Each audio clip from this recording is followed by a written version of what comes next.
Welcome to Chitraseema 24 frames. నేను మీ కృష్ణవేణి. మన ఇంట్లో ఉన్న ఒక పర్సన్ లేదా మన పక్కింట్లో ఉన్న ఒక పర్సన్ సడన్గా మాయమైపోయి 70mm స్క్రీన్ మీద కనిపిస్తే ఎంత షాక్, ఎంత హ్యాపీనెస్, ఎంతగా ఓన్ చేసుకుంటామో. తెలుగు ఆడియన్స్ అందరూ కూడా అంతగా ఓన్ చేసుకున్న వర్సటైల్ యాక్టర్ ప్రియదర్శి ఇవాళ మన సెట్లో ఉన్నారు. ఇంకా నేను మాట్లాడడం బాగుండదు, ఆయనతో మాట్లాడేద్దాం. నమస్తే అండి. నమస్తే కృష్ణవేణి గారు. బాగున్నాం. మీరు చాలా చాలా బాగున్నారు. మీ సినిమాలు యాజ్ యూజువల్ బాగుంటున్నాయి. ఎట్లా అంటే ఇక్కడ మీ స్లాంగ్, మీ యాక్టింగ్, సహజంగా ఉండే ఒక మీ స్టైలు మీరు వెతుక్కుంటూ వెళ్తున్నారా కథల్ని, పాత్రల్ని? ఆ పాత్రలు మిమ్మల్ని వెతుక్కుంటూ వస్తున్నాయా? కొన్నిసార్లు అది ఎట్లుంటుందంటే, అది సుల్తాన్ బజార్లో మనం ఒక గాజులో లేకపోతే ఒక గిన్నెనో కొనుక్కొని పోతున్నప్పుడు అది ఎక్కడుంటో తెలియదు అనమాట. సో అదేంటంటే ఆ గిన్నెకి కూడా ఉంటుందేమో వీడికి ఇది అదే తత్వం ఎట్లుంటుందంటే, అది ఆ గిన్నె అమ్ముడు పోవాలని అక్కడ ఉంటుంది, మనం కొనుక్కోవాలని మనం వెళ్తాము, కానీ అది ఎక్కడ ఉంటుందో తెలియదు. ఈ జనాలలో హడావిడిలో ఎక్కడైతే ఎతుకుతూ ఉంటే ఆ గిన్నెకి నేను దొరుకుతా, నేను ఆ గిన్నెకి దొరుకుతా, అట్లుంటుంది ఆ పరిస్థితి కూడా. సో ఇవాళ రేపు ఈ కథలు, ఈ రచయితలు వీళ్ళందరూ చూస్తుంటే కూడా నాకు అదే అనిపిస్తుంది అనమాట. వీళ్ళందరూ ఇక్కడిక్కడే ఉన్నారు మన చుట్టుపక్కలే. వీళ్ళంతా ఈ కథలు ఎప్పుడు మనం చూస్తుంటాము, ఈ కథలు మనం ఎప్పుడు వింటుంటాము, కానీ వీటిని మనం తెర మీద దాకా తీసుకురాము. సో లక్కీగా ఏంటంటే ఇలాంటి వాళ్ళు నాకు కొంచెం ఎక్కువ తారసపడుతున్నారు. నేను ఎటుపోయినా సరే వీళ్ళు ఇట్లాంటి కథలు ఇలాంటి. సో ఒక విధంగా నేను చాలా లక్కీగా ఫీల్ అవుతాను ఈ విషయంలో. చాలా మంచిగా అనిపిస్తుంది. అండ్ మీ గొప్ప విషయం ఏంటంటే, మీరు ఎప్పుడైనా ఫీల్ అయ్యారా నేను వచ్చిన టైం కరెక్ట్ టైం ఇండస్ట్రీ? కానీ అంటే నేను ఫీల్ అవ్వడం కంటే కూడా పరిస్థితులు అట్లా అలైన్ అయినాయి. అంటే సినిమా ఒక ఎవల్యూషన్ చూసుకున్నట్టయితే సినిమా కూడా మారుతుంది, మనం చెప్పే కథలు మారుతున్నాయి. సినిమాలో డిజిటల్ రెవల్యూషన్ బాగా వచ్చింది.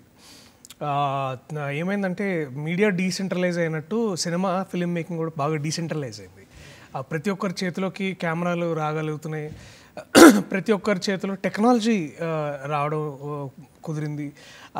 తర్వాత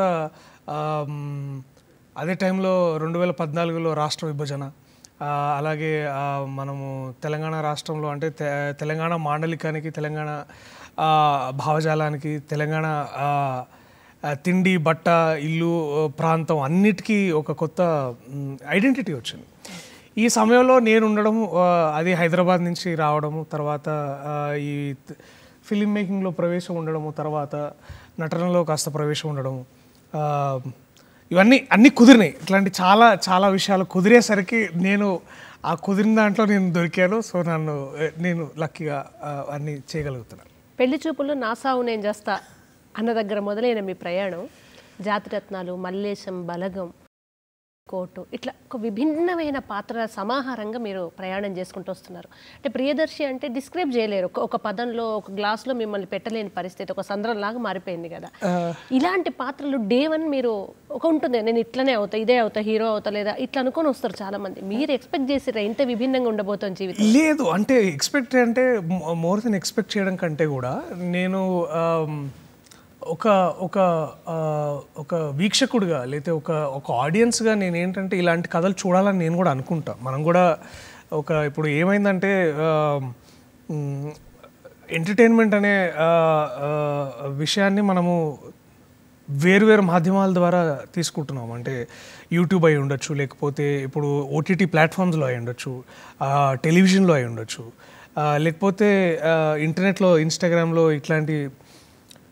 అలాంటప్పుడు ఏంటంటే ఇట్లాంటి అండ్ ఆల్సో ఏంటంటే మనల్ని technology it is keeping us occupied all the time. మనల్ని అసలు ఖాళీ లేకుండా మనం ఏదో ఒక వ్యాపకంలో ఉండిపోతున్నాం, ఒక ఆలోచనలో ఉండిపోతున్నాం. ఇలాంటి టైంలో కూడా ఏంటంటే మనం సినిమా చూడాలంటే చాలా నచ్చితే కానీ మనం సినిమా చూడట్లేదు. సో చిన్నప్పటి నుంచి నేను ఇలాంటి సినిమాలు చూడాలి, వినాలి, ఇట్లాంటి కథలు వినాలని నాకు ఉండేది. పెరుగుతున్న కాలంలో నేను ఇట్లాంటి సినిమాలు చేస్తే బాగుంటుంది అని అనుకునేవాడిని. సో ఒక ప్రత్యేకమైన ప్లాన్ ఏమీ లేదండి. అంటే ఇప్పుడు నేను ఈ కోర్ట్ అనే సినిమా గురించి మాట్లాడినట్టయితే ఈ కోర్ట్ రూమ్ డ్రామాలు మనం చాలా అరుదుగా చూస్తుంటాం తెలుగు సినిమాల్లో. సో ఒక ప్రత్యేకమైన ప్లాన్ అంటూ ఏం లేదు, ఇలా చేయాలి, అలా ఉండాలి, ఇట్లాంటి వివిధమైన పాత్రలు చేయాలని ఏం లేదు. కానీ నేను ఇట్లాంటి కథలు మనం చెప్పగలిగితే బాగుంటుందని ఒక ఐడియా అంతే. దాంట్లోంచే ఇవన్నీ ఇట్లాంటి కథలు వెతుక్కోవడం చేయడం. And there is definitely great talent ఉంది తెలుగు ఫిల్మ్ ఇండస్ట్రీలో. కొత్తగా ఎంతోమంది రచయితలు వస్తున్నారు. అండ్ ఒక సినిమా ఇండస్ట్రీని ముందుకు నడిపించేది ఎప్పుడు గొప్ప ఐడియాస్, గొప్ప రచయితలే. సో వాళ్ళకి నేను దొరకడం, నాకు వాళ్ళు దొరకడం అనేది అది ఫీల్స్ లైక్ గ్రేట్. అండ్ మీ గురించి, మీ తెర మీద మీ గురించి అందరికీ తెలుసు. ఒక్కసారి మా దూరదర్శన్ ఆడియన్స్ కోసం చిన్నగా మీ ఇంట్రడక్షన్, మీరు ఎక్కడి నుంచి అసలు? నేను అంటే పుట్టింది పిడుగురాళ్ళ. మా అమ్మ వాళ్ళ ఊరు అది, మా అమ్మమ్మ గారి ఊరు. నేను కానీ నాన్న ఖమ్మం దగ్గర మధిర మండలం మర్లపాడు.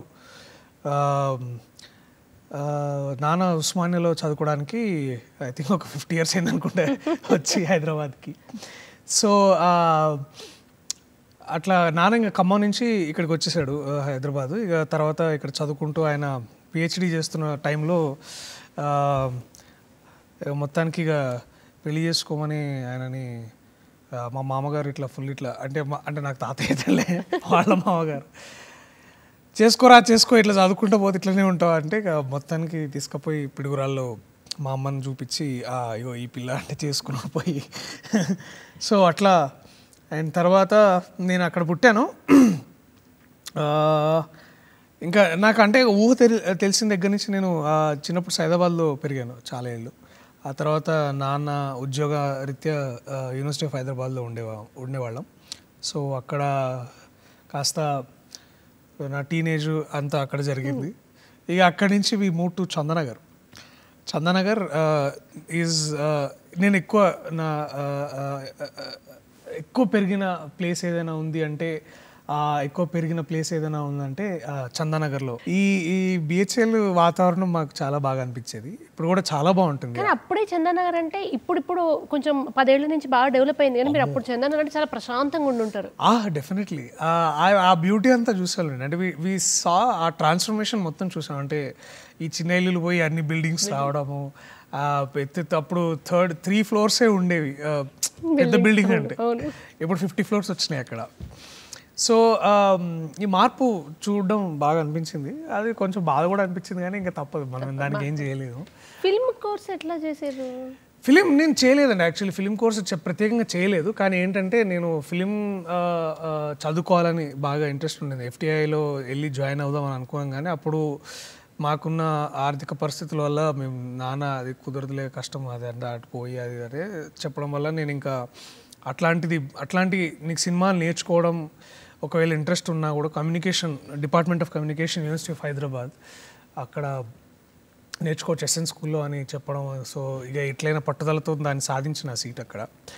సో అట్లా నాకు ఫిలిం మేకింగ్ మీద ఆ ఇంట్రెస్ట్ ఉండేది, కానీ దాంట్లో చాలా నేర్చుకున్నా. ఇంకా అంటే చాలా విభిన్నమైన విషయాలు నాకు అక్కడ నేర్పించడం జరిగింది. అక్కడ చాలా గొప్ప టీచర్స్ ఉన్నారు. అంటే వాళ్ళు కేవలం టీచర్స్ అనే కాదు, వాళ్ళు సామాజిక శాస్త్రవేత్తలు, వాళ్ళు చాలా నేర్పించింది నాకు అవన్నీ, చాలా విశేషాలు, సినిమాలు, దానికి తోడు సంస్కృతి, దానికి తోడు భాష, వీటి పట్ల నాకు ఎక్కువ మక్కువ, ప్రేమ. తర్వాత భారతదేశాన్ని అర్థం చేసుకునే విధానం మారింది. సో ఇప్పుడు కూడా నా జీవితం మార్చిన, నేను జీవితంలో ఏదైనా సాధించగలిగిన అంటే అక్కడ సీట్ సాధించడం నా జీవితంలో ఒక గొప్ప మార్పుని, చాలా గొప్ప విషయం అది నాకు. అండ్ అది నేను షాక్ ఎక్కడైనా అంటే మీ ఉచ్చారణ, మీ డిక్షన్ ఎంత బాగున్నది అంటే అది ఇంకా నాన్నతో వచ్చింది. అదంతా ఇంట్లో కూడా ఎప్పుడు అంటే అమ్మ కూడా టీచర్ అనమాట. అమ్మ తెలుగు టీచర్గా సరస్వతి శిశు మందిరంలో పనిచేసేది. సో తను అండ్ మా నాన్న తెలుగు పండితులు, అంటే ఆయన కవి, తెలుగు రచయిత, ప్రముఖ రచయిత అని నేను అనొచ్చు, అంటే గర్వంగా అనొచ్చు నేను. పులికొండ సుబ్బాచారి మననే 2 నవలలు రాశారు ఆయన. సో ఆయన ఎక్కువ శాతం పరిశోధన వాటిలో ఉండేది ఆయనకి మనసు, కానీ దాంట్లోంచి ఖాళీ దొరికినప్పుడల్లా కవిత్వం రాసేవాడు. సో ఇంట్లో తెలుగు పుస్తకాలు కాస్త ఈ వాతావరణం ఎక్కువ పెరగడం వల్ల కాస్త అది ఏమంటారంటే అది ఆ ఇన్ఫ్లుయెన్స్ బాగా ఎక్కువ ఉండింది అనమాట. ఎంతమంది సార్ మీరు? నేను, నా చెల్లి, చెల్లెలు తను నేవల్ ఆఫీసర్, నేవల్ ఆర్కిటెక్ట్, తను వైజాగ్లో వర్క్ చేస్తుంది. నేను ఇట్లా ఏ చెట్టుకు పుట్టకి బట్ ఇది ఆర్థికంగా సెటిల్ అయితే కాదు మనం నిలదొక్కునే వరకు. దానికి మీరు తెగించి ఇంట్లో వాళ్ళకి చెప్పే దిగడం అది డెఫినెట్లీ రెసిస్టెన్స్ ఉంటుందండి. ఎందుకంటే ఇప్పుడు మధ్యతరగతి కుటుంబాల్లో సినిమాలు అంటే అవి మనకెందుకు రా బాబాయ్, అన్ని వేరే వాళ్ళు ఉంటారు, వాళ్ళ దునియా వేరే ఉంటుంది అది అని చెప్తారు. కానీ అది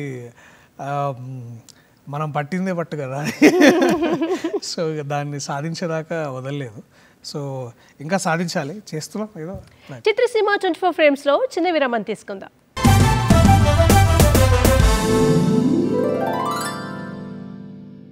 మీరు సాధించాలంటే అవును ఇది never ending process of course, కానీ మీరు చాలా అచీవ్ చేశారు. ఎందుకంటే ఇవాళ ఏ ఇంటికి పోయి అడిగినా ప్రియదర్శి అంటే తెలియదని ఒక్కరు బలగం వల్ల ఎక్కువ పాసిబుల్ అయింది. జాతిరత్నాలు, బలగం, మల్లేశం అండ్ పెళ్లి చూపులు మీకు మిమ్మల్ని పరిచయం చేసింది ఒక యూత్కి, ఒక టైప్ ఆఫ్ ఆడియన్స్కి కదా.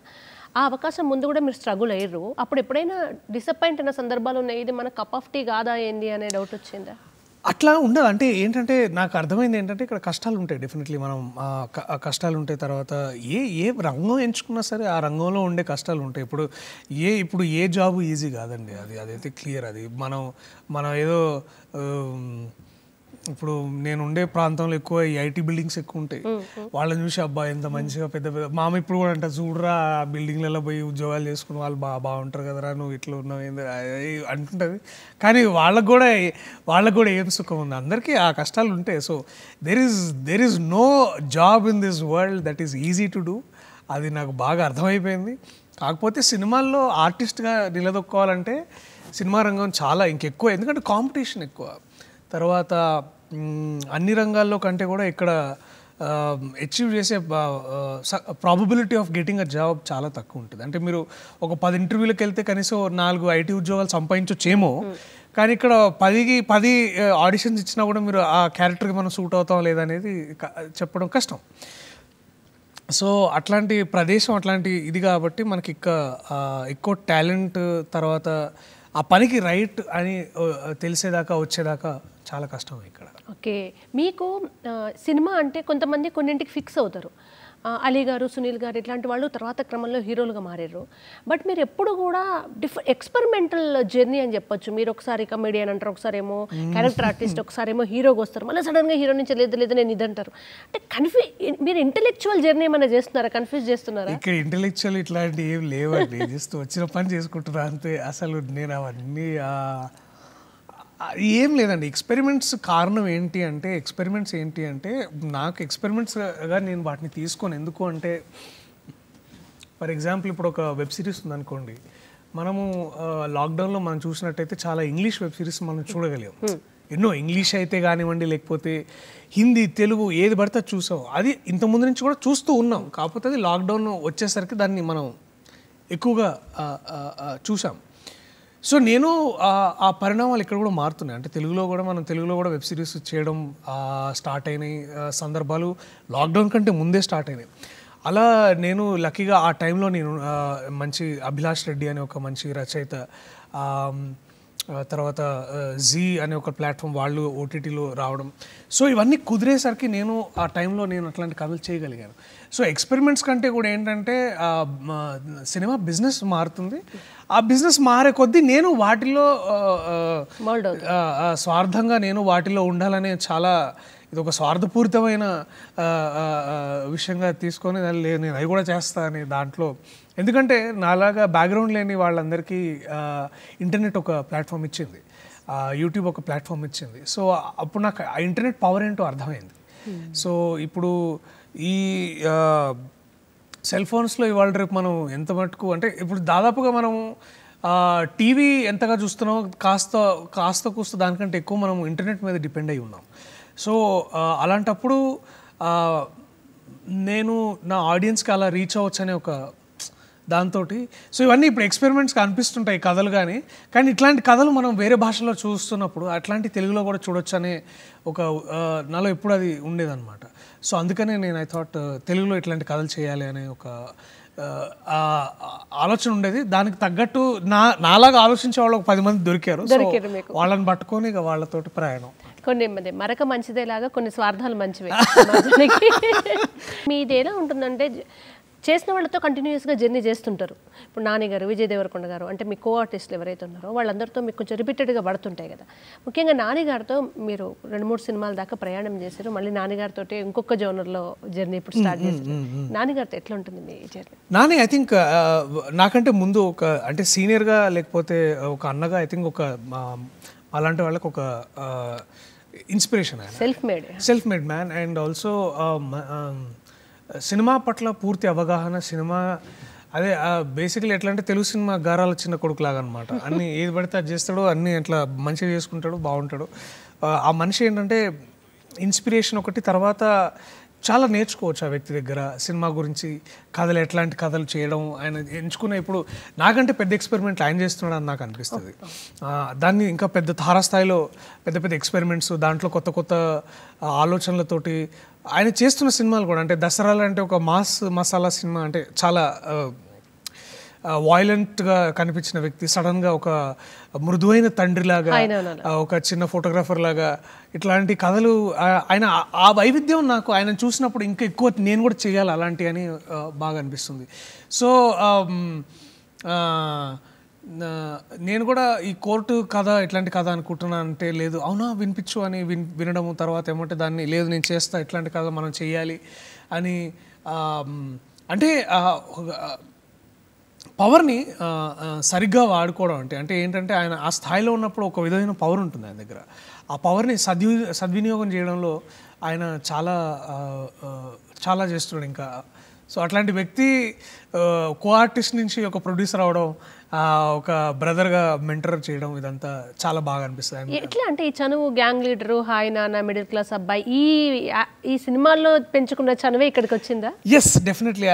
అది సినిమా మమ్మల్ని కలిపింది ఒక విధంగా, సినిమా మమ్మల్ని పెంచింది, మాకు చాలా ఇచ్చింది. అట్లాగే ఆ వ్యక్తి కూడా ఇప్పుడు ఏంటంటే ఒక కొత్త ఫేజ్లో ఉన్నాడు, ఆయన అద్భుతమైన ఒక కొత్త ఫేజ్లో ఉన్నాడు. అది నాకు చాలా బాగా అనిపిస్తుంది. అంటే నేను నాని అన్న దగ్గర సినిమా తప్ప ఇంకా వేరే విషయం మాట్లాడింది ఎప్పుడు ఏమీ లేదు. మేము ఎప్పుడు కలిసినా ఒక సినిమా గురించి మాట్లాడుకుంటాం, ఒక ఆలోచన గురించి మాట్లాడుకుంటాం. సో అలాంటి వ్యక్తి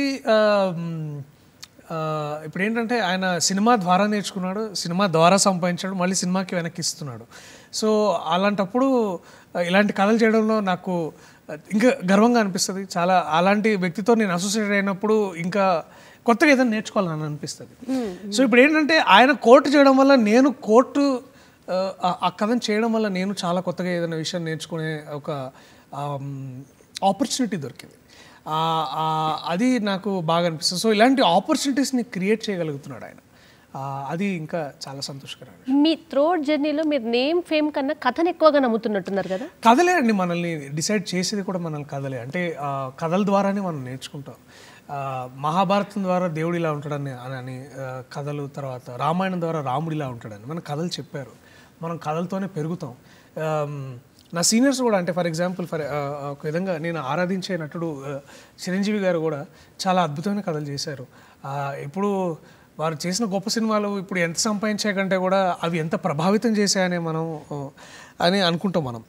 సో అట్లా ఈ ఈ ప్రభావం ఎట్లున్నదంటే నన్ను మార్చింది. మల్లేశం చేశారు. నాకు తెలిసి ఇండస్ట్రీ ఎట్లా ఉంటుందంటే మల్లేశం తర్వాత ఆ టైప్ ఆఫ్ కొన్ని సినిమాలు మీరే సరే హీరో సార్ సెంట్రిక్ అని వచ్చి ఉంటారు. కానీ కట్ చేస్తే 35 చిన్న సినిమా లాంటి దాంట్లో టీచర్ క్యారెక్టర్ ఒప్పుకున్నారు. ఎట్లా పని చేస్తుంది ఆ టైంలో మీకు? అది 35 అనే సినిమా కథ కూడా చాలా అద్భుతంగా ఉంటుంది. ఇప్పుడు కూడా మీరు పాత్ర కోసం చూడరు చాలా ఎక్కువ సార్లు సినిమాలు. మన సినిమా బాగుందని చూస్తాం, సినిమాలో పాత్ర బాగున్నప్పుడు కాబట్టి గుర్తింపు అట్లా వస్తుంది అనమాట. సో నేను కథని ఒక కథ గొప్ప కథ చెప్పగలిగితే దాంట్లో మంచి పాత్ర చేస్తే మనం అది చిన్నదా పెద్దదా అని ఆలోచించింది నేను అప్పుడు. అది ఆ పాత్ర గొప్పతనం ఆ కథ ద్వారా పెరుగుతుందని నా ఉద్దేశం. నేను మంచి పాత్రలు కొన్ని సినిమాలు ఆడని సినిమాల్లో కూడా చేశాను, దానివల్ల దేనికి పేరు రాలేదు. సినిమాకి అనుకున్నంత సినిమా వల్ల పేరు రాలేదు, లేదు నేను చేసిన పాత్ర వల్ల కూడా అంత గొప్ప ఇది రాలేదు. సో మంచి కథలు ఉంటేనే అల్టిమేట్గా పాత్రకి వాల్యూ వస్తుందని నేను నమ్ముతాను అనమాట.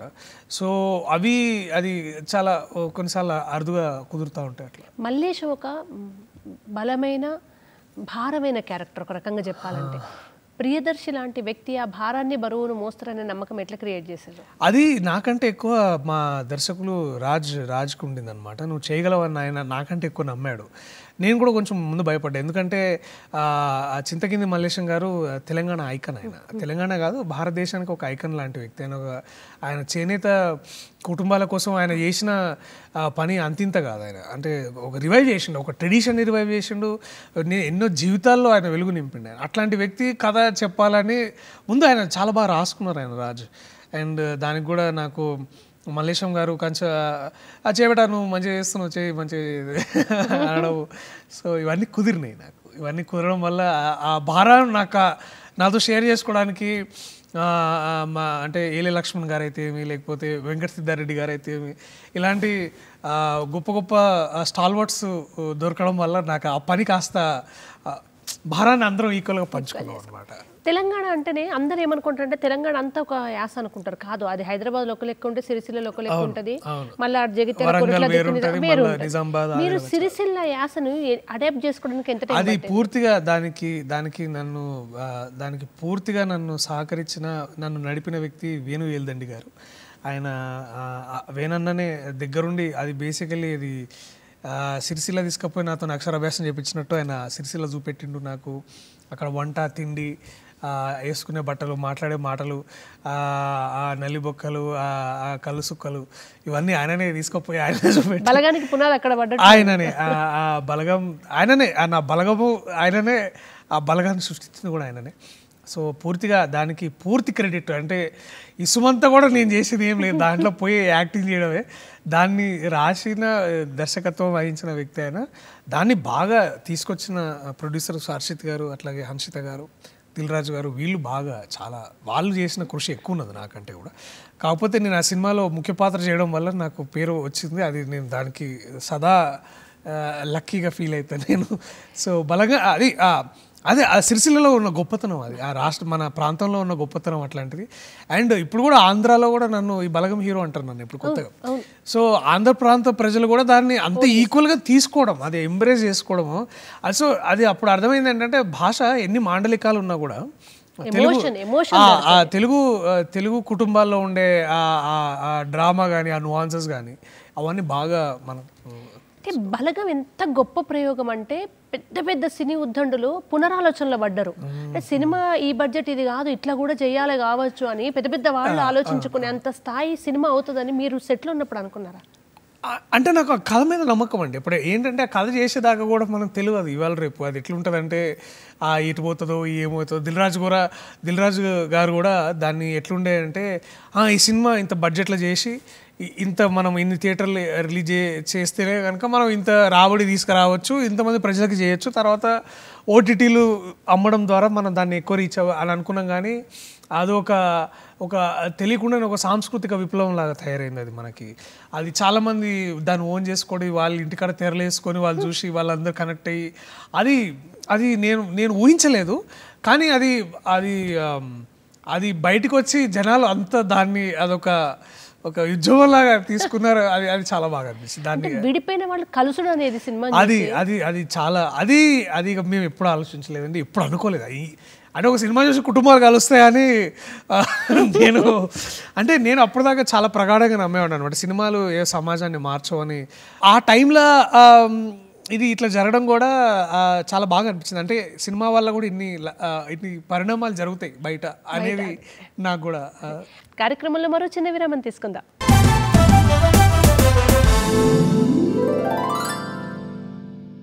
మీ మొత్తం జర్నీలో ఒక గొప్ప విషయం ఏంటంటే మీరు నవ్విస్తారు, కానీ ఎక్కడ లైన్ క్రాస్ కాదు, ఎక్కడ అసభ్యం ఉండదు, ఎక్కడ ఫ్యామిలీ ఇబ్బంది పడదు. ఇది కుదురుడు కష్టం ఇప్పుడున్న టైంలో. నవ్వించాలంటే బాడీ షేమింగ్ అనే చేయాలి, వేరే మాట్లాడిన మాట, అట్లాంటి టైంలో ఇది ఏం అవసరం లేదు. ఒక జంధ్యాల గారి సినిమాల్లో ఉండే ఒక ప్యూర్ ఒక మంచి కామెడీ, అది ఎట్లా సెట్ అయింది మీకు? అది సెట్ అయింది అంటే దానికి కాస్త ఒక విధంగా నేను మళ్ళా ఒక విధంగా ఏంటంటే నాకు ఫస్ట్ ఆఫ్ ఆల్ అసభ్యంగా ఉండే కామెడీ నేను వినను, సబ్స్క్రైబ్ చేయను. అలాంటి ఆలోచన ధోరణికి నేను అసలు దూరంగా ఉంటాను ఫస్ట్ ఆఫ్ ఆల్. ఇలాంటప్పుడు ఏమైందంటే తరుణ్ భాస్కర్ లాంటి రచయిత అతను కామెడీ రాయడం అంటే అదేదో మీరు అన్నట్టు ఇందాక బాడీ షేమింగ్ లేకుండా చేయడం అనేది అది మామూలు దానికంటే కూడా ఎక్కువ కష్టం. సో అలాంటి ఇప్పుడు వేణు అన్న గురించి మాట్లాడుతున్నప్పుడు వేణు లేకపోతే ప్రదీప్ అద్వైతం, ఎవరైతే మన ప్రదీప్ అద్వైతము, విజయ్, వీళ్ళు తర్వాత అనుదీప్ వీళ్ళందరూ ఏంటంటే వాళ్ళు కూడా అలాంటి రచయితలు. సో వాళ్ళతోని వాళ్ళు చేయబట్టుకునేసరికి నాకు కూడా కాస్త ఇవన్నీ కుదిరినాయి. సో ఇవన్నీ ఏంటంటే కమిడియన్స్గా, అంటే కమిడియన్స్ కంటే కూడా మేము నటులుగా, ఇప్పుడు నేనైనా, రాహుల్ అయినా, విష్ణు అయినా, వీళ్ళందరం ఏంటంటే ఇట్లాంటి కామెడీకే ఎక్కువ వాల్యూ ఉంటుందని మేము బాగా ప్రగాఢంగా నమ్మేవాళ్ళం. లాంగ్ లైఫ్ ఉంటుంది. తర్వాత ఏంటంటే అది ప్రూవన్ అండి. అది ఇప్పుడు మన మీరే అన్నారు జంధ్యాల గారు అని, ఆయన ఎటువంటి కామెడీ చేశారో, ఎటువంటి హాస్యాన్ని రచించారో వాళ్ళు సినిమా ద్వారా మనం చూసాం. అండ్ అది ఇప్పుడు కూడా అది ఏజ్లెస్ అండి, అది అంటే ద టైమ్లెస్, సీమ్లెస్. అది ఇప్పుడు కూడా మనము యూట్యూబ్లో పెట్టుకొని ఎక్కడోసారి వారి సినిమాలు చూసుకొని చేస్తున్నాం అంటే అంత కాలాతీతంగా రాసిన రచయిత, మంచి పదం. సో అలాంటి రచన మన దగ్గర కూడా ఉండి రచయితలు ఉన్నారు. సో వాళ్ళని వెతుక్కొని వాళ్ళతో అరే పిజ్జా నేను కూడా చేస్తాను అని పోయి వాళ్ళ దగ్గర పోయి వాళ్ళు ఎమ్మడబడి వాళ్ళ సోపతిలో తిరిగి ఇట్లాంటివి దొరికినాయి నాకు కూడా. సో ఇప్పుడు కూడా అంటే అదే కుటుంబంగా ఇప్పుడు నాకు బాగా గుర్తు, అంటే చిన్నప్పుడు మనము డిడీలో స్కిట్స్ వచ్చేవి, మన ఈ కామెడీ స్కిట్స్ వచ్చేవి. దాంట్లో హ్యూమర్ ఉండేది, కామెడీ కంటే కూడా హ్యూమర్ అండి. అంటే ఇంటెన్షన్ నవ్వులు తీసుకురావాలని కాదు, కానీ చేసే పద్ధతిలో, చేసే విధానంలో మనం ఎక్కువ నవ్వుకునేవాళ్ళు. ఈ టెలిఫిలిమ్స్ వచ్చాయి, సుధాకర్ గారు వీళ్ళందరూ చేసేవాళ్ళు. ఇవన్నీ ఏంటంటే అందరూ వచ్చి కూర్చొని చూస్తున్నారు అనమాట. సో నాకు అది అనిపించేది ఏంటంటే, ఓహో అందరూ వచ్చి కూర్చొని చూసి అదొక చిన్న కమ్యూనిటీ అఫేర్ లాగా తయారయ్యేది అనమాట. సో ఒక వెల్ రిటర్న్ కామెడీ, ఇప్పుడు కూడా నాకు సేవ్ ద టైగర్స్ గురించి మాట్లాడుతున్నప్పుడు వెల్ రిటర్న్ కామెడీ ఏమవుతుందంటే, అందరిని కూర్చొని ఇంట్లో పెద్దోళ్ళు అయితే ఏంటి, చిన్నోళ్ళు అయితే ఏంటి, ముసలోళ్ళు అయితే ఏంటి, అందరూ కూర్చొని చూడగలిగి ఒక హ్యాపీగా అది that is achieving, that was tough. And అది మహీవి రాఘవ వీళ్ళందరూ, నా ప్రొడ్యూసర్ మహీవి రాఘవ గారు, తర్వాత ప్రదీప్ అద్వైతం, తేజ, వీళ్ళందరూ దాన్ని కరెక్ట్గా డిజైన్ చేయగలిగారు. సో అది నాకు దొరకడం అనేది I am very lucky. And coming to Jathi Ratnalu, అంటే ఒక సీన్ గుర్తు చేసుకుంటే నవ్వుతారు, ఓకే. ఇప్పుడు బ్రహ్మానందం గారిని తలుచుకుంటే నవ్వు వస్తుంది, బట్ జాతిరత్నాలు అనే టైటిల్ తలుచుకున్నా నవ్వొచ్చే పరిస్థితికి వచ్చిందంట ఆ సినిమా. ఎంత గొప్ప అంటే సినిమా చరిత్రలో నిలిచిపోయే సినిమా, ఏంద్రీ ఇంత చిల్లరా కానీ నిలిచిపోతుంది. The world understanding of those characters అండి. ఇప్పుడు ఏంటంటే వాళ్ళు ఇప్పుడు చాలామంది, అంటే దాంట్లో మీరు జాతిరత్నాల్లో ఒక సందర్భం ఉంటుంది ఏంటంటే, మనము అన్నపూర్ణ స్టూడియోస్ పక్కకే ఉంటాం రా మనం అంటాం. సో మనం ఏంటంటే అన్నపూర్ణ స్టూడియోస్ ఇట్లుంటుంది అట్లుంటుంది అని ఏదైతే కథలుగా మనము అనుకుంటాం, అంటే ఊర్లో ఉండి మనం ఏదైతే ఆలోచిస్తామో, అంటే అద్దాల మేడంట కదరా చిరంజీవి గారు ఇలాంటి ఇట్టుంటుందా ఇట్టుంటుంది అని, ఇంత బాగుంటుంది అంత బాగుంటుంది అని మనం ఏంటంటే ఊర్లో కూర్చొని మనము చాలా ఎన్నెన్నో కథలు అనుకుంటాం. అవన్నీ సిటీకి రాగానే ఆ రియాలిటీ చెక్ అనేది ఏదైతే ఉంటుందో, సో ఆ క్యారెక్టర్స్ అట్లాంటివి అండి. ఆ క్యారెక్టర్స్ అది ఏంటంటే అవి ఆ చిల్లరగా అనిపిస్తే కానీ దాంట్లో ఒక ఇన్నోసెన్స్ ఉంటుంది, దాంట్లో ఒక తెలియనితనంలో కూడా ఉండే ఒక కాదండి. మాకు అర్థం కాదు ఏంటంటే, సినిమా చూసినప్పుడు జీవితంలో టఫెస్ట్ మూమెంట్ అనుకుని అన్నిటిని తీసి జోక్ చేశారు. జైల్లో కూర్చొని ఏం ఫీల్ ఉంది మా అమ్మ, అదేంటంటే ఒక విధమైన క్రిటిక్ అండి. దట్ ఈస్ వాట్, అంటే మీరు దాంట్లో ఒక వ్యంగ్యం ఉంది, అది అనుదీప్ రాయగలరు. అట్లాంటి వ్యంగ్యం ఏంటంటే వాడు ఆ ఫీలింగ్ అదే బేసిక్లీ వీళ్ళందరూ 500 రూపాయలు కట్టి జైలుకి వెళ్ళడం అనేది వాళ్ళు అదొక అంటే జైలుకి ఎందుకు వెళ్తారు జనాలు, అసలు జైలుకి ఎందుకు వెళ్ళాలి, ఆ ఎక్స్పీరియన్స్ దాన్ని ఏంటంటే దాని మీద ఒక వ్యంగ్యంగా చేయొచ్చు. అంటే ఓ సంగారెడ్డిలోకి జైలు ఉన్నది, 500 రూపాయలు ఇస్తే వాళ్ళు బట్టలు వేస్తారు, ఆ ఫీల్ ఉండొచ్చు అని.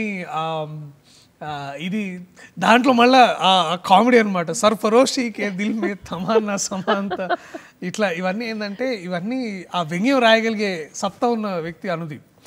సో వాడు ఇట్లాంటి తీసుకురావడము, దానికి మాలాంటి నటులు, నేను, రాహుల్, తర్వాత నవీన్ పోలిశెట్టి వీళ్ళందరూ కుదరడం వల్ల అది కాస్త దానికి ఒక హంగు ఆర్వాటం వచ్చింది. ఇప్పుడు జాతిరత్నాలు చూస్తుంటే ఏమనిపిస్తుంది అంటే, అదే రాహుల్ రామకృష్ణ గారి డైలాగ్, ఏం చిల్లరున్నారా మామ అని ఒక సినిమాలో ఏదో ఉంటుంది. ఆ సినిమా అంటే ఇప్పుడు ఒక అందమైన నదీ ప్రవాహం చూస్తే దాని లక్ష్యం కనబడదు, ఆ ప్రవాహాన్ని ఎంజాయ్ చేస్తుంటాం. జాతిరత్నాలు స్టోరీ ఏంది, లాస్ట్కి ఇది ఏం ఉండదు, త్రో అవుట్ సినిమా అంతా ఒక అందం, ఒక ఆనందం. అది దానికి మాస్టర్ వాడు. అదే ఇవన్నీ వీళ్ళందరూ మళ్ళీ జంధ్యాల గారి నుంచి స్ఫూర్తి పొందిన వాళ్ళు, ఈ రచయితలందరూ. అనుదీప్ కానీ, మన అనుదీప్ ఏదో చాలా ఇట్లా జోగలు ఉంటాడు, కానీ మీరు ఆయన రూమ్కి వెళ్ళి ఆయన ఉంటే పుస్తకాలు ఎద్దనపూడి సులోచన రాణి గారి ఇట్లాంటి పాత పాత పుస్తకాలన్నీ వెతికి చాలా సీరియస్ పుస్తకాలు చదువుతుంటాడు మళ్ళా. సో అది అదొక ఒక ఇప్పుడు ఇదే విషయం ఆయన చెప్తే మళ్ళీ నవ్వే వస్తుంది. సో వ్యంగ్యం అండి, ప్రతి దాంట్లో ఒక వ్యంగ్యం ఉంటుంది. సెటరిస్ట్ ఒక విధంగా అనుదీప్ని చూసినట్టయితే. So I'm lucky to find these people. And save the tigers బాగా థియేటర్లో రిలీజ్ చేస్తే బాగుండు అని అనిపించింది తర్వాత? లేదండి, ఇప్పుడు అది దాని పూర్తి ఉద్దేశం కూడా అది ఓటీటీ ప్లాట్ఫామ్లోనే, హాట్స్టార్లోనే. ఎంత హిట్ అండి అసలు. అదే దట్స్ వాట్ ఐఎమ్ సేయింగ్. అది రాసిన విధానం, తీసిన విధానం, దాన్ని నిర్మించిన విధానం, అది అట్లాంటి ఆ ప్లాట్ఫామ్లో 30 నిమిషాల పాటు 30 నిమిషాలు నిడివి ఉండి ఇట్లాంటి కామెడీ కనుక, హ్యూమర్ కనుక మనం రాయగలిగితే అద్భుతంగా ఉంటుంది. అది కూడా ఎవ్రీడే పాత్రలు, రిలేటబిలిటీ అండి. మోస్ట్ ఇంపార్టెంట్లీ ఏంటంటే నా పాత్ర అయినా సుజాత పాత్ర అయినా ఏంటంటే మనం చాలా చూస్తాం ఇలాంటి. పోటీ పడ్డట్టు ఉంది తెలుసా మీరు ఒకరికొకరు. అసలు మీ మొత్తం తెర మీద మీ బెస్ట్ పేరు అంటే సుజాత మీరే. ఏం ఫ్లో ఉండి ఆ తిట్లు కూడా ఎక్కడ డైలాగ్ ఇచ్చినట్లేదు, మీ ఇష్టం వచ్చినట్టు చేసుకోండి అన్నట్టు ఉంది. మీరు కూడా సోకాళ్ళు మనం 2-3 లైన్లకు ఒకళ్ళని చూస్తుంటాం, ఆయన వచ్చి తెర మీద కనిపిస్తున్నాడేమో అన్నట్టు మీరు అడాప్ట్ చేసుకునే విధానం అనేది మీకు పెద్ద ప్లస్ అండి. అది అంటే దాన్ని డిజైన్ చేసిన విధానం కూడా అట్లా అండి. అంటే ఐ థింక్ ఇట్లాంటి ఈ మిల్క్ ఇండస్ట్రీ పీపుల్ అంటే బేసిక్లీ ఈ కమ్యూనిటీ వాళ్ళు, యాదవ్ కమ్యూనిటీ, ఎస్పెషల్లీ యాదవులు ఉండే కమ్యూనిటీలు, వాళ్ళలో ఉండే ఆ ప్రేమలు, తర్వాత ఆప్యాయతలు, అందులో ఉండే ఆ న్యూయాన్సెస్, ఇవన్నీ ఏంటంటే రాయగలిగిండు వీళ్ళందరూ. సో దాన్ని ఏంటంటే ఇక దాన్ని నేను కూడా సైదాబాద్లో పెరిగే టైంలో ఇలాంటి వాళ్ళు ఎక్కువ, వాళ్ళ యాదవ్ కమ్యూనిటీ వాళ్ళతో ఎక్కువ ఉండేవాళ్ళం అనమాట. అండ్ చిన్నప్పుడు కూడా మనం పాలు కొనుక్కోవడం అంటే ఇట్లాంటి వాళ్ళ దగ్గరికి వెళ్ళి తీసుకోవడం అలవాటు. తర్వాత మెల్లమెల్లగా పాలు ఇంటికి వచ్చి పోసేది కూడా వాళ్ళే.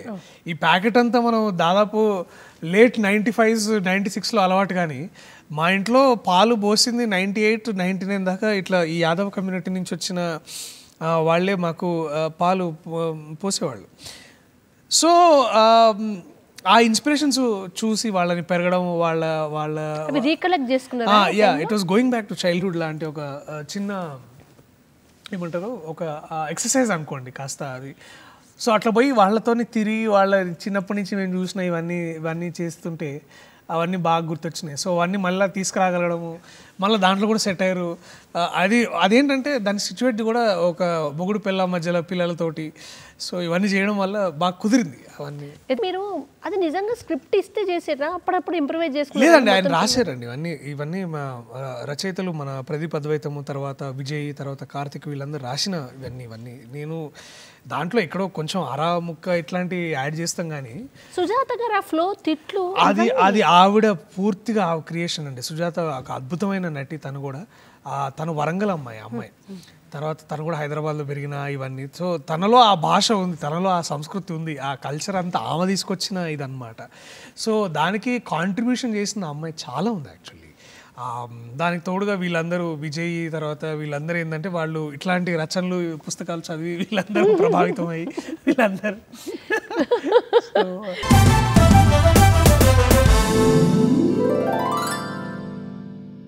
కార్యక్రమానికి తిరిగి స్వాగతం. విజయ్ దేవరకొండ గారు పెళ్లి చూపులు అప్పటి నుంచి మొదలు పెడితే ఇండస్ట్రీకి కొంతమందిని అప్పచెప్పింది ఆ టైం అంతా కూడా. అందులో మీరు కూడా ఒకళ్ళు కదా. విజయ్ దేవరకొండ పెళ్లి చూపులు చేశారు, తర్వాత వరల్డ్ ఫేమస్ లవర్ చేశారు, ఇట్లా ఆయనతో జర్నీ కొనసాగుతుంది. ఆయన పాన్ ఇండియా స్టార్గా, అంటే ఇక్కడికన్నా బాలీవుడ్లో అమ్మాయిలు ఆయన పట్ల చూపించే క్రేజ్ ఇదంతా. పెళ్లి చూపులు డే 1 ఎట్లుండే, ఇప్పుడు ఎట్లుంది? చాలా మారాడు. I think he's one of those, అంటే ముందు గర్వంగా అనిపిస్తుంది. అంటే ఒక స్నేహితుడు ఇట్లా, అరే వీడు పుస్తకాడు కూడా ఇట్లా టక్కున వాడు కట్ చేసేవాడు, ఒక పెద్ద స్టార్ అయ్యిండు, దేశం గుర్తించే స్టార్ అయ్యాడు వాడు. అది చాలా చాలా సంతోషంగా అనిపిస్తుంది ముందు. అండ్ మేము కూడా అప్పుడు అంతే, ఇంట్లో చిల్లర మల్లరగానే మేము కూడా ఇట్లాంటి సినిమాలు చేయాలి, ఇట్లుండాలి అని ఉండేది. అండ్ ఒక్కొక్కసారి ఒక్కొక్కరి ప్రయాణం ఎట్లా మారుతుంది అనేది, అది మనం చూసిన ప్రతిసారి నాకు I feel very very proud. And రానున్న సినిమాల్లో, రానున్న కాలంలో ఇంకా పెద్ద స్టార్ అవుతాడని నాకు ఇంకా నమ్మకం ఉంది. సో విజయ్ చూసిన ప్రతిసారి I feel very proud, very happy. ఒక స్నేహితుడు ఇంత ఒక రాకెట్ లాగా దూసుకుపోయిండు వాడు. సో అది చాలా బాగా అనిపిస్తుంది. అండ్ కమింగ్ టు కోర్టు, మీరు ఏ సినిమా చేసినా దానికి ఒక ప్రత్యేకత ఉంటుందని ఆడియన్స్ బలంగా నమ్ముతారు. అన్ని సినిమాలకు కాకుండా ఇది మనల్ని కూర్చోబెడుతుంది అనుకొని వస్తారు థియేటర్కి కదా. కోర్టుని ఎందుకు నమ్మిరు? ఆ సినిమా మీరు బలంగా నమ్మడం వెనక ఉన్న కారణం ఏంటి? కథ అండి. ఆ కథలో ఉండే గొప్పతనం అదేంటంటే, పైగా పోక్సో చట్టం గురించి మనం చెప్పడము, దాన్ని ఆ పోక్సో చట్టం ఎప్పుడు వచ్చింది, దాంట్లో ఏంటి, దాన్ని ఎలాగ మిస్యూజ్ చేశారు, ఎలాగ యూజ్ చేశారు, ఎలాగ మిస్యూజ్ చేశారు. ఈ కథ నేను అంటే ఇప్పుడు మనం హిందీ సినిమాల్లో కూడా ఇప్పుడు ఎస్పెషల్లీ కోర్ట్ రూమ్ డ్రామాస్ మనం చూసాం. అమితాబ్ లాంటి వాళ్ళు పింక్ లాని లేకపోతే బందా కానీ, లేకపోతే ఇక్కడ వకీల్ సాబ్ కానివ్వండి, అంటే పింక్ రీమేక్ వకీల్ సాబ్ కాబట్టి, అంటే నేనేమన్నా అంటే ఆ కోర్ట్ రూమ్ డ్రామా ప్రభావము చాలా చాలా ఎక్కువ ఉంది. జైభీమ్ లాంటి ఒక గొప్ప కథలు మనం చూసాం. ఇవన్నీ ఏంటంటే భాషకు అతీతంగా వాటిని మనం ఎంబ్రేస్ చేసాం, దాన్ని అంటే వాటిని కన్జ్యూమ్ చేసాం, తీసుకున్నాం వాటిని. సో ఇవన్నీ నాకేంటంటే, నాకు ఎప్పటి నుంచో కోర్ట్ రూమ్ డ్రామా చేయాలి, ఆ బట్టలు వేసుకోవాలి, ఇది ఆ వెర్రి ఉండేది కొంచెం, ఆ పిచ్చి ఉండేది కొంచెము. దానికి తగ్గట్టు ఇట్లాంటి కథ జగదీష్ చెప్పినప్పుడు లేదు మనం చేయొచ్చు అండి. దానికి ఇప్పుడు అన్ని కోర్ట్ రూమ్ డ్రామాస్ అందరూ చేయడానికి ముందుకు రారు ప్రొడ్యూసర్లు. సో ఒక మంచి రచన ఉంది కాబట్టి నాని అన్న దాన్ని ఏమంటే నమ్మడం. మీరు రిఫర్ చేశారా నాని గారిని? ఎందుకంటే నేను జగదీష్ వేరే సినిమాకి పనిచేస్తున్నప్పుడు అప్పుడు నాకు ఈ ఐడియా చెప్పాడు అనమాట. ఎట్లా అంటే ఐడియా ఒకటి ఉంది అని చెప్పడము, అవునా ఇది ఇంకా బాగా డెవలప్ చేస్తే దాన్ని ఇంకా చేయొచ్చు అని అనుకోవడము. అదే టైంలో నేను లక్కీగా నాని అన్న పరిచయం ఉండడము, తర్వాత మేము హాయ్ నాన్న సినిమా చేయడము, ఆయన కూడా ఇట్లాంటి గొప్ప సినిమాలు చేయాలని ఆయన కూడా కంకణం కట్టుకోవడము, వాల్ పోస్టర్ సినిమా అని పెట్టి ఒక సంస్థ పెట్టి. సో ఇవన్నీ కుదిరినాయి మాకు, ఇట్లా అచ్చొచ్చినాయి మాకు, అంటే బాగా ఇట్లా. సో ఆ కథలో ప్రత్యేకత ఏంటంటే, ఆ కథలో ఉండే పాత్రలు ప్రముఖంగా ఏంటంటే, దీంట్లో ఒక మంచి ప్రేమ కథ ఉంది. ఆ పిల్లలు ఇద్దరు చేశారు, రోషన్ ఇంకా శ్రీదేవి, చాలా బాగా చేశారు. ఆ ప్రేమ కథలో నుంచి వచ్చే సమస్యలు, ఆ సమస్యలు ఎటుపోతాయి అనేది, ఇవన్నీ మనకి ప్రతిరోజు ఉండే కథలాగానే ఉంటాయి. అంటే ఇవాళ రేపు ఈ కాలంలో చూస్తే ప్రతి ఇంట్లో ఏదో ఒక ప్రేమ కథ ఉంటుంది. సో ప్రేమ కథలు అన్నీ కొన్ని మనము ఇట్లాంటి ప్రేమ కథ మీరు చూసినట్టయితే అది ఎటువంటి పరిస్థితుల్లో అది కోర్టుకు దారి తీసింది అనే పరిస్థితి. దాంట్లో కోర్టులో ఎన్ని చట్టాలు ఉంటాయి. ఇప్పుడు ఏంటంటే కోర్టు రూమ్ అంటే అది ఇప్పుడు దాకా మనము అదేదో నిజాన్ని న్యాయాన్ని కాపాడే సంస్థలు ఏవైతే ఇన్స్టిట్యూషన్స్ ఈ జ్యుడిషియరీ ఉందో వాటిని బాగా రాయగలిగిండు జగదీష్. సో అవి చూడడం, అవి నాకు అంటే నా ఫ్రెండ్స్ లాయర్స్ ఉన్నారు, వాళ్ళు కూడా వాళ్ళ ఇన్స్పిరేషన్ కూడా వాళ్ళది ఎంతో కొంత నా మీద ఉందన్నమాట. జయకృష్ణ, తర్వాత రవీంద్రన్, అవి ఇట్లాంటి వాళ్ళు, చంద్రశేఖర్ గారు, వీళ్ళతో కలిసి వీళ్ళందరూ చూసి వాళ్ళ ప్రభావితం వాడిని సినిమాలోకి తీసుకురావడం. అంటే కల్పిత కథలు, కల్పిత క్యారెక్టర్స్ అంటే కొంతవరకు మనం ఏది చేస్తే అది నడుస్తుంది. బట్ ఇప్పుడు మీరు ఏదైతే ఒక వ్యవస్థను, సమాజానికి సంబంధించిన ఒక వ్యవస్థను రిప్రజెంట్ చేస్తున్నప్పుడు చాలా జాగ్రత్తగా ఉండాల్సి వస్తుంది. అండ్ పోక్సో లాంటి చట్టాన్ని వీటికి మీరు వర్కౌట్ ఎట్లా చేస్తారు? ఇందులో మనం ఏం కొంత దాటి చేయడానికి ఉండదు కదా. సో వీటికి మాకు హెల్ప్ చేసింది కూడా న్యాయవాదులు మాకు బాగా సహకరించారు. అంటే నేను ఇప్పుడు చెప్పిన పేర్లు, తర్వాత జగదీష్ కూడా అతను వెళ్ళి మేడ్చల్ డిస్ట్రిక్ట్ కోర్టులో అతను వాళ్ళ స్నేహితుల్ని వాళ్ళని పట్టుకొని ఆ కోర్టుల చుట్టూ తిరిగి ఈ కథలు ఇట్లా కరెక్ట్గా ఇట్లా మాట్లాడతారు, ఏం చేస్తారు, అసలు పోక్సో చట్టం అంటే ఏంటి, ఎందుకు వాడతారు, దేనికి వాడతారు, ఎలాంటి పరిస్థితుల్లో వాడాల్సి వస్తుంది. ఎందుకంటే జ్యుడిషియరీ కూడా కాలానికి తగ్గట్టుగా వాళ్ళు కూడా డిజైన్ చేస్తుంటారు చట్టాలు, మారుతున్న కాలానికి ఎట్లా. సో వాటిని స్టడీ చేయడం అంటే ఆ పుస్తకాలు తెచ్చుకోవడం, వాటి గురించి చదవడము, తర్వాత ఇవన్నీ చేయగలిగే అంత టైం మాకు దొరికింది. నాకంటే ఎక్కువ రీసెర్చ్ జగదీష్ చేసిండు. ఈ పరిశోధన ఆయన ఎక్కువ చేయడం వల్ల అది నాకు అబ్బింది కాస్త, నేను అవి చేయగలగడం. సో ఇట్లాంటివన్నీ చేసి చూపెట్టిండు. సో ఇవన్నీ చేయాలి మనం కూడా, నాకు కూడా ఇన్స్పిరేషన్ కలిగింది. వారు అరే పిల్లగాడు ఇంత చేసిండు, మనం కూడా చదవాలి, చేయాలి. సో వాటిని తీసుకుపోయి మళ్ళీ లాయర్స్ తోటి ఇట్లా కథ అనుకుంటున్నాం, కథలో ఇట్లా అనుకోవచ్చా, చేయొచ్చా అనడము, వాళ్ళ పర్మిషన్ తీసుకోవడము, అవి మళ్ళీ తీసుకొచ్చి మళ్ళీ దాన్ని రీరైట్ చేసుకోవడము. జడ్జి కూడా ఒక ఇన్వెస్టిగేషన్కి జడ్జి ఆర్డర్ చేస్తే ఎందుకు ఆర్డర్ చేస్తాడు, వాటికి వాళ్ళు ఎట్లా మాట్లాడతారు, ఎట్లా కూర్చుంటారు, వాళ్ళ వెనకాల మనుషులు ఎట్లుంటారు, పోలీసులు ఎంతమంది ఉంటారు. సో ఇవన్నీ ఏంటంటే ఆ డిపార్ట్మెంట్ సభ్యుల దగ్గర కూర్చొని వాళ్ళతోటి నేర్చుకొని ఇవన్నీ తీసుకొచ్చినాం అనమాట. సో ఇంత ఎఫర్ట్ నడిచి, ఎందుకంటే వాళ్ళని వి కాంట్ మిస్రిప్రజెంట్, జ్యుడిషియరీని వి కాంట్ మిస్రిప్రజెంట్. అది they are esteemed institutions of the society. సామాజిక న్యాయాన్ని, చట్టాన్ని వాళ్ళు కాపాడే guardians of the constitution. So వాళ్ళని as much as I am proud of them, I want to represent them very well. So వాళ్ళు కూడా మాకు బాగా సహకరించడం వల్ల మాకు చాలా ఇదే. సో ఇలాంటి వాళ్ళని చూస్తున్నప్పుడు మనం కూడా అరే ఇలాంటి కథలు చెప్పాలని నాకు కూడా అనిపిస్తుంది. అండ్ నాని గారు డైరెక్షన్ డిపార్ట్మెంట్లో కూడా చాలా ఎక్స్పీరియన్స్ ఉంది కదా, ఆయన సెలెక్షన్ బాగుంటుంది. ఆయన ఇన్వాల్వ్ అయ్యారంటే మినిమం పక్కా అన్నట్టు ఉంటుంది హిట్. ఆయన ఇది మొత్తం విన్న తర్వాత ఆయన మీకు గ్రీన్ ఫ్లాగ్ చూపించారంటేనే సగం సక్సెస్ అయిపోయినట్టు కదా. మీరు ఏమైనా మార్పులు చేర్పులు చెప్పారా? ఏం చెప్పలేదండి, ఏం చెప్పలేదు. అంటే ఆయన ఏంటంటే చాలా అంటే ఇప్పుడు ఏమవుతుందంటే సినిమా కూడా ఎక్కువసేపు వచ్చింది, ఎక్కడ తీయాలనే చాలా ఒక ఒక ఒక ఒక సంఘర్షణ నడిచింది మాకు కూడా. ఇట్లా ఇంత బాగుంది, దీన్ని ఎట్లా తీయాలంటే అంటే యాడ్ చేయలేదు, తీయలేదు. ఇప్పుడు ఆయన ఏంటంటే ఇట్లా చేయాలి. కానీ కొన్నిసార్లు ఏమవుతుందంటే వారు ఒక మంచి మాట చెప్తారనమాట, మన సినిమాకి మనమే శత్రువు కావద్దు.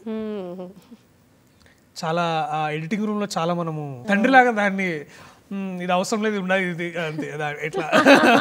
సో జస్ట్ ఒక 1 minute 2 minutes ఆయన కాస్త తగ్గించండి అన్నాడు. కానీ ఏ రోజు కథలో మార్పు కానీ కథను ఓన్లీ ముందుకు తీసుకెళ్ళడం కానీ చూసారు, కానీ ఎప్పుడు దాన్ని ఇబ్బంది పెట్టలేదు. అండ్ శివాజీ గారు ఆయన హీరోగా చేసారు, ప్రూవ్డ్ యాక్టర్. ఆ తర్వాత కట్ చేస్తే 90s మిడిల్ క్లాస్కి వచ్చింది, మళ్ళీ ఇప్పుడు మీ కోర్టుకు. ఆయన ఈవెంట్లో కూడా చాలా బాగా మాట్లాడారు. శివాజీ గారితో ఎట్లా ఉంది వర్క్ ఎక్స్పీరియన్స్? బాగుందండి. అంటే నాకు బాగా గుర్తుండే సందర్భం ఏంటంటే నేను యాక్చువల్లీ నేను నా లైఫ్లో ఒక యాక్టర్తో మాట్లాడిన ఫస్ట్ వ్యక్తుల్లో ఆయన ఒకరనమాట. ఎందుకంటే మేము యూనివర్సిటీలో చిన్న పిల్లగాడిగా నేను చదువుకుంటున్న రోజుల్లో 3rd 4th టైంలో ఆయన షూటింగ్కి వచ్చారనమాట. ఆయన అక్కడ అప్పుడు స్నేహితుడు అని ఒక సినిమా చేస్తున్నారు ఆయన. సో అప్పుడు చూసి ఆయనని అన్న వెళ్ళి ఆయన ఆటోగ్రాఫ్ తీసుకున్న దగ్గర నుంచి ఆయనతో పనిచేయడం ఒక కోస్టార్గా చాలా ఒక డ్రీమ్ కమ్ ట్రూ అండి. అది ఆయనతో పనిచేయడం కూడా ఒక డ్రీమ్ కమ్ ట్రూ. చాలామంది చెప్తే నమ్మరు, కానీ అది ఆ సినిమా షూటింగ్ అంతా మా యూనివర్సిటీలో జరిగింది అప్పుడు. సో అది చూసుకుంటా దాన్ని అట్లా ఆయన కోస్టార్ కావడం, ఆయన ఒక పులి అంటే ఒక సింహంలాగా నడుచుకుంటూ వచ్చేవాడు ఆయన సెట్లోకి. ఆయన ఆ బట్టల్లో ఆ ఆవేశంతో మనిషి ఆ మెచ్యూరిటీ చూస్తుంటే అంటే ఒక నటుడిని మనం డిఫరెంట్ షేడ్స్లో చూడగలిగాం కదా, అది చాలా గొప్పగా అనిపిస్తుంది. అండ్ 13 ఏళ్ల తర్వాత అంటే మధ్యలో ఆయన కాస్త ఈ రాజకీయాలు ప్రజా సమస్యల్లో తిరిగి మళ్ళీ ఆయన సినిమాకి తిరిగి రావడం, ఇట్లాంటి పాత్ర చేయడం చాలా చాలా గొప్పగా అనిపించింది. And I'm very happy to see such a fine actor, great actor, and to work with him was amazing. And మీరు మెగా రామ్ చరణ్ గారితో స్క్రీన్ షేర్ అంటే అది చాలా అరుదుగా దొరికే అదృష్టాలలో చెప్తున్నాను. మీరు సూపర్ అండి. 360 degree యాంగిల్స్లో అదృష్టం ఇటు నుంచి ఇటు పట్టుకుంటుంది, అటు నుంచి అటు పట్టుకుంటుంది. కంటే ముందు వచ్చిన అవకాశం, అది గేమ్ చేంజర్. అది శంకర్ గారు తర్వాత అంటే దిల్ రాజు గారు అప్పుడు నేను బలగంతో అంటే నేనే పోయి ఫిట్టింగ్ పెట్టినా అనమాట. సార్ నేను ఇందులో కూడా చేస్తాను అంటే, ఏం చేస్తారా నాయన అదేనా వేరే చేయలేదు సార్ ప్లీజ్ సార్ అని మాట్లాడుకుని మొత్తానికి చేయాలి. లైఫ్ లాంగ్ ఒక శంకర్ గారి డైరెక్షన్లో మీకు ఆయన డైరెక్ట్ చేసి చాలా అంటే అది దానికోసం అండి. అంటే ఆయన సినిమాలు చూస్తూ పెరిగాను కాబట్టి వాళ్ళ దగ్గరికి వెళ్ళి అట్లాంటి సినిమాలు చేయగలడం అనేది చాలా బాగా అనిపించింది. సో నేనే ఎదురెళ్ళి ఆ అవకాశాన్ని అడిగి తీసుకున్నాను. సో మంచి ఎక్స్పీరియన్స్. రామ్ చరణ్ గారు చాలా గొప్ప సంస్కారం ఉన్న వ్యక్తి. ఆయన కూడా అంటే చిరంజీవి గారిని సగం చూసినట్టు ఉంటుంది ఆయన చూస్తున్న ప్రతిసారి. ఆ టాలెంట్, అట్లాంటి టాలెంటెడ్ వ్యక్తి. RRR ద్వారా తెలుగు సినిమాని, తెలుగు ఖ్యాతిని, తెలుగు నటనని అంతర్జాతీయ స్థాయిలో తీసుకెళ్లారు. ఆయన గొప్ప నటుడు. ఆయన కూడా చాలా చాలా చాలా మంచిగా అనిపించింది పనిచేస్తున్న కొద్ది రోజులు. మోస్ట్లీ మేము స్క్రీన్ షేర్ చేయడం తక్కువ సమయం అయి ఉండొచ్చు, కానీ మధ్యాహ్నంతో మాతో కూర్చొని భోజనం చేసేవారు. చాలా బాగా అనిపించేది అది. ఆ సంస్కారం, తర్వాత ఆ నడవడి నాకు, సత్యకి, చైతన్యకి, వెంకీకి చాలా చాలా బాగా అనిపించేది. ఉన్న ఆ 20-30 రోజులు మేము పనిచేసింది చాలా బాగా మెమరబుల్ డేస్. మీరు మీ యూత్ ఈ జనరేషన్ సరదాగా అట్లా గడిపారు. రవితేజ గారు, రామ్ చరణ్ గారు, సీనియర్స్తో కూడా అంటే ఎవరైతే కష్టపడి ఒక పెద్ద లెజెండరీ బ్యాక్గ్రౌండ్ మోస్తున్నారో వాళ్ళు అందరినీ, ఈ రెండింటి నుంచి మీరు నేర్చుకున్నది ఏంటి? అంటే నేర్చుకోవడం ఏంటంటే అది వాళ్ళ జర్నీయే ఒక పాఠం అండి. అంటే వాళ్ళ జర్నీ అంటే వాళ్ళు ఎంత సక్సెస్లో ఉన్నా కంటే కూడా సక్సెస్ లేని రోజుల్లో కూడా ఎలా బతకాలి, వాళ్ళ ఏమంటారు attitude towards failure, attitude towards loss, attitude towards falling down అంటే స్థితప్రజ్ఞత అండ్ తర్వాత ఈ ఈ అన్నెసెసరీ ఫాల్స్ అట్రాక్షన్స్లోకి పోయి కాకుండా ఒక డిసిప్లిన్గా ఎలా ఉండాలి అని ఎట్లా కింద పడేది ఎందుకు లేవడానికే దర్శి అని చెప్పిన వ్యక్తులు వీళ్ళంతా. సో చాలా గొప్పగా అనిపిస్తుంది వాళ్ళతో ఇప్పుడు పనిచేసినా కూడా. ప్రపంచం సినిమా ప్రపంచం మారిపోతుంది కదా. ఇప్పుడు మీరు తెలుగులో చేస్తే తెలుగుకే కాదు, తమిళ నుంచి రావచ్చు, కన్నడ నుంచి రావచ్చు, బాలీవుడ్ రావచ్చు. మీరు ట్రై చేస్తున్నారా బాలీవుడ్ పోవాలి అట్లా? నేను ఇంతకుముందు ఉండేది కానీ ఇప్పుడు అవసరం లేదండి. అంటే నాకేంటంటే ప్రత్యేకంగా నేను పోయి అక్కడ ఏదో చేయాలనే ఆ కాంక్ష అంత లేదు. వస్తే చేద్దాం. ఎందుకంటే తెలుగు సినిమా ఇప్పుడు అన్ని భాషల్లోకి అనువదించబడుతుంది. తెలుగు దర్శకులు, తెలుగు నటులు అంతర్జాతీయ స్థాయిలో ఉన్నప్పుడు మన సినిమాలు మంచి సినిమాలు ఇప్పుడు జాతిరత్నాలు హిందీలో చూసిన వాళ్ళు ఉన్నారు. మన సినిమాలు పెళ్లి చూపులు హిందీలో రీమేక్ చేయబడింది. ఇట్లా చాలా ఉన్నాయండి. సో నేను సేవ్ ద టైగర్స్ అనే ఒక సిరీస్ 8 భారతీయ భాషల్లోకి అనువదించబడింది, దాన్ని డబ్ చేశారు. సో నేను ప్రత్యేకంగా ఇప్పుడు 35 అనే సినిమా నేను తమిళ్లో డబ్బింగ్ చెప్పాను. యా, సో 35 సినిమా చెన్నైలో రిలీజ్ అయింది, తమిళనాడులో రిలీజ్ అయింది. తమిళంలో దానికి ఒక ప్రత్యేకమైన ఆదరణ దొరికింది. సో ఇక్కడుండి నేను హైదరాబాద్లో ఉండి తెలంగాణలో ఉండి నేను ప్రపంచాన్ని గెలుస్తున్నాను చూడొచ్చండి. నేను ఇప్పుడు 35 అనే సినిమాలో నేను తిరుపతి మాండలికంలో మాట్లాడి ఆంధ్ర ప్రజలకి దగ్గర అవడం, ఆంధ్ర భాషకి ఆంధ్రప్రదేశ్లో ఉండే ఆ న్యూయాన్సెస్ని చేయగలడం, నేను ఇవన్నీ ఇక్కడి నుంచి చేయగలనండి నేను. సో ఇప్పుడు రెహమాన్ గారు మద్రాస్లో కూర్చొని ఆస్కార్ తీసుకొచ్చారు. ఆయన కీరవాణి గారు ఇక్కడ హైదరాబాద్లో ఉండి ఆస్కార్ తీసుకొచ్చారు. సో ప్రపంచం మన వైపు చూస్తుంది అండ్ ఈ సువర్ణ దశ కొనసాగాలని కోరుకుంటున్నాను. ఇప్పుడు ర్యాపిడ్ ఫైర్.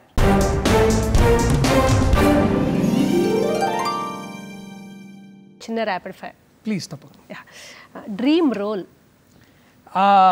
డ్రీమ్ రోల్ అట్లాంటిది ఏం లేదు. ఇది అనుకోవచ్చు, సూర్యతేజ కోర్టు సినిమాలో సూర్యతేజ పాత్ర కూడా నాకు డ్రీమ్ రోల్ అంటే. బెస్ట్ కోస్టార్ చాలామంది ఉన్నారు. రవీంద్ర విజయ్ ఉండొచ్చు, చాలామంది ఉన్నారు. తర్వాత రాహుల్ రామకృష్ణ నా స్నేహితుడు, నా సోదరుడు, చాలా ఉన్నాడు. అంటే ఇప్పుడు ఏమవుతుంది అంటే కొన్ని పేర్లు చెప్పలేదు అనుకోండి, అరే నీ పేరు చెప్పలేదే అది అనిపిస్తుంది లేదే. సో చాలా మంది ఉన్నారు. పాటలు వినాలి అనగానే ఫస్ట్ గుర్తొచ్చి ప్లే చేసే సాంగ్? అమితంగా ఇష్టపడే సంగీతం నేను వివేక్ సాగర్ ఎక్కువ వింటాను. నా స్నేహితుడు కూడా. సో మంచి సంగీతాన్ని ఇస్తాడు, చాలా వెరైటీ వైవిధ్యం కూడా ఇస్తాడు. అంటే మన 35 సినిమాలో ఇప్పుడు వచ్చేటప్పుడు ఆ పాట వింటా ఉన్నాను, నీలి మేఘములో ఆ పాట వింటా ఉన్నాను. సో అన్ని రకాల సంగీతం, ఇంగ్లీష్ సంగీతం కూడా బాగా వింటాను. ర్యాప్ కొత్తగా హనుమాన్ కైండ్ అని ఒక ర్యాప్ సాంగ్ వచ్చింది. ఆ అబ్బాయి చాలా బాగా ఇంగ్లీష్ ర్యాప్ సాంగ్స్ చేస్తాడు. సో భారతీయుడు పైగా, సో కేరళ అబ్బాయి.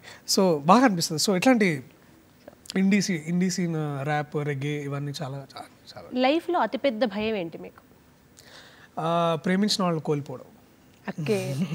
మీరు ఒకరిని స్విచ్ చేసుకోవాలనుకుంటే, స్వైప్ చేయాలనుకుంటే ఎవరిలాగా మారుతారు? నేను ఎవరిలాగా మారను. ప్రియదర్శి లాగా. నేను చాలా ఇష్టం. I love Priyadarshi. నాకు నేనే గొప్పవాడిని, నేను చాలా మంచివాడిని, నేను చాలా ఎదవను కూడా. సో డబ్బుతో పేరుతో సంబంధం లేని ఒక హ్యాపీ మూమెంట్ ఏంటి మీకు? కుటుంబ సభ్యులతో సమయం గడపడం, స్నేహితులతో బయటకు వెళ్ళడం. ఓకే. మీకు అన్నిటికన్నా ఎక్కువగా ఆనందాన్ని ఇచ్చేది ఏంటి? నాకు యూనివర్సిటీ ఆఫ్ హైదరాబాద్లో చాలా మంచి ప్లేసెస్ ఉంటాయి అన్నమాట. అంటే స్టూడెంట్గా, పిల్లాడిగా చాలా ప్లేసెస్ అక్కడ ఉండే. సో ఒంటరిగా నడవడం అక్కడ చాలా హ్యాపీనెస్ ఇస్తుంది. మీకు ఇన్ని ఉన్నాయి, అందరి దృష్టిలో సక్సెస్ ఉంది, పేరుంది, డబ్బు ఉంది, కానీ స్టిల్ మీరు మిస్ అవుతుంది ఏమైనా ఉందా లైఫ్లో? ఒక 10 ఏళ్ళ కింద నేను వేరే మనిషిలో ఉండేవాడిని, ఆ మనిషిని మిస్ అవుతున్నాను. ప్రియదర్శిని మిస్ అవుతున్నారు మీరు, పాత ప్రియదర్శిని. తర్వాత ఫేవరెట్ ఫుడ్? మా అమ్మ దోసకాయ పప్పు అద్భుతంగా చేస్తుంది. అట్లాగే మా నాయనమ్మ చింత చిగురు పప్పు బాగా చేస్తుంది. తెల్లన్నము, ఈ పప్పు, తర్వాత మంచి వేడివేడిగా నెయ్యి, ఫైనల్గా ఒక గడ్డ పేరు. క్రేవింగ్స్ వచ్చేలా చెప్తున్నారు లిస్ట్. యా బాగా పక్క నుంచి కొంచెం ఇట్లా ఎగ్ ఫ్రై చేస్తుంది మా అమ్మ. ఎగ్ ఫ్రై అది దట్ ఈస్ క్లాసిక్. అవి ఉంటే ఇక చాలా అండి, చాలా బిందాస్. అండ్ మీరు ఫస్ట్ ప్రియదర్శి, ఇదే మీ సినిమా ఈ రంగులు అంటని ప్రియదర్శికి ఇప్పటికీ ఈ ప్రయాణంలో మార్చుకోవాల్సి ఉంటుంది బాగా. మీరు అట్లా ఇది నేను చేంజ్ చేసుకోవాలి అనుకొని స్టార్డమ్కు అడాప్ట్ అవ్వడం కోసం కష్టపడి చేంజ్ చేసుకున్న అంశం ఏంటి మీరు? కష్టపడి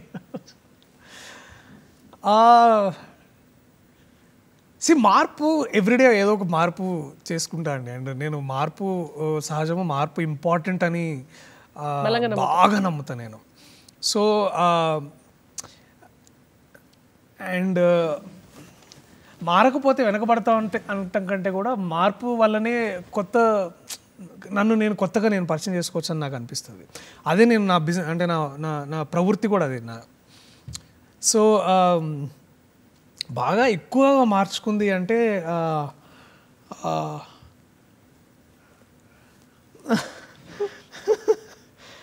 బయటికి వెళ్ళలేకపోవడం అండి. ఇంతకుముందు అంత ఫ్రీగా నేను బయటికి వెళ్ళలేకపోవడం అంటే రిస్ట్రిక్షన్స్, ఈ నటుడు వల్ల వచ్చే కాస్త ఇబ్బందులు ఏవైతే ఉన్నాయో కాస్త అప్పుడప్పుడు అనిపిస్తాయి.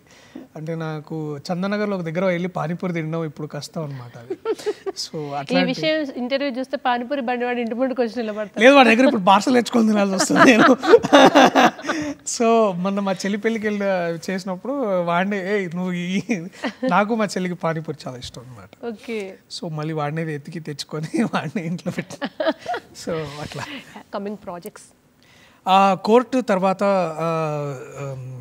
ఇంద్రగంటి మోహన్ కృష్ణ గారు రచన దర్శకత్వంలో కృష్ణ ప్రసాద్ గారి నిర్మాణంలో వస్తుంది చిత్రం సారంగపాణి జాతకం.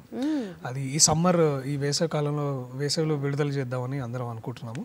సో సరైన డేట్ ఇంకా అది వెతుకుతున్నాం దానికోసం. దాంతోపాటు ప్రేమ అంటే ఇంకొక సినిమా, ఏషియన్ సినిమా వాళ్ళు నవనీత్ శ్రీరామ్ అనే కొత్త దర్శకుడు, అతనితో చేస్తున్నాను.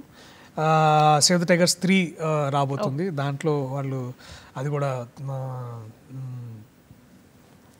తొందరలో అది కూడా రాబోతుంది. ఉన్నాయి ఇట్లాంటి ఒక 4-5 ప్రాజెక్ట్స్, ఇంకా పేర్లు లేవు కానీ సక్సెస్ఫుల్ ప్రాజెక్ట్స్ అన్నీ ఉన్నాయి ముందు అని అనుకుంటున్నాను. అంటే సక్సెస్ఫుల్ చేయాలనే నా తపన. సో రామంతపురి రావడం చాలా దూరం అనిపిస్తుంది కానీ చాలా బాగా అనిపించింది నాకు కూడా. అండ్ ఫస్ట్ టైం ఒక ఉమెన్ కెమెరా పర్సన్ని చూస్తున్నాను. చాలా it feels so so so beautiful. నేను ఎప్పుడు దాకా ఎక్కడికి వెళ్ళినా ఉమెన్ కెమెరా పర్సన్ ఉండరు. సో మా స్టూడియోలో చదువుకున్న రోజుల్లో అమ్మాయిలు కూడా కెమెరా హ్యాండిల్ చేసేవారు. సో ఫస్ట్ టైం ఈ కెమెరా పర్సన్ని చూస్తుంటే చాలా సంతోషం. థ్యాంక్ యూ కృష్ణవేణి గారు. Thank you. అలాగే మీ సభ్యులందరికీ కూడా ప్రత్యేకంగా ధన్యవాదాలు. థ్యాంక్ యూ సో మచ్ అన్న ఇక్కడికి పిలిచి. అండ్ మీ షెడ్యూల్ తెలుసు, చాలా హడావిడిలో ఉన్నారు, షూట్స్ ప్రమోషన్స్ అన్నీ. అండ్ అయినా కూడా దూరదర్శన్ దాకా మీరు అన్నట్టుగా రామంతపూర్ దాకా వచ్చి మా స్టూడియోలో కూర్చొని వాళ్ళ ఇంటర్వ్యూ చేయడం మా దూరదర్శన్ ఆడియన్స్ అందరి తరపున thank you so much. Thank you so much. Thank you. చూసారు కదండి, ఇది ఇవాల్టి ఎపిసోడ్. మరొక ఎపిసోడ్లో మరొక గెస్ట్తో మళ్ళీ కలుస్తాను. అంతవరకు సెలవు మరి. నమస్కారం.